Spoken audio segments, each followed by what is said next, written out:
quay đi là mày đi chơi rồi. Đấy, quay lên xong quay.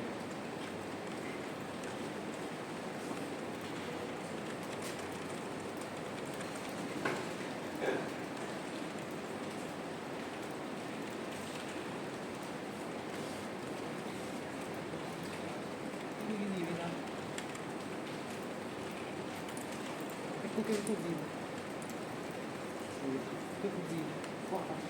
Buồn đấy. Nó kêu to hết.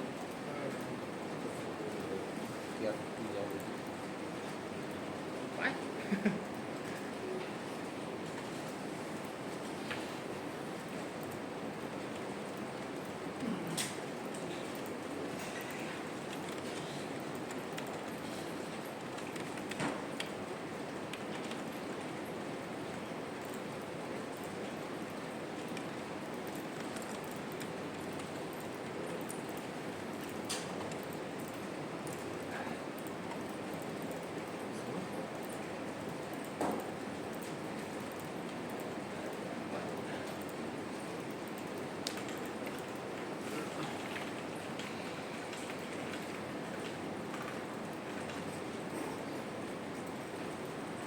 Quay ra video bắt đầu.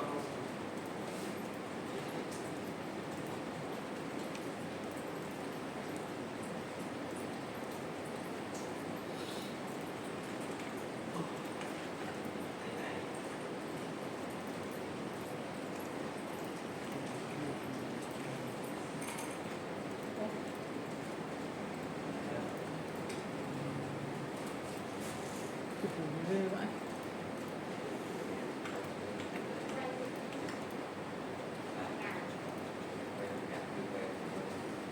Xem cái nào đang nâng cấp phiên bản 2.5 mà. Đã tải cho pin YouTube nhầm chứ. YouTube ra là đấy, ngon. Xong rồi sao? Là phải khởi động lại nữa. Bây giờ chẳng phải tải đâu, khởi động lại thôi.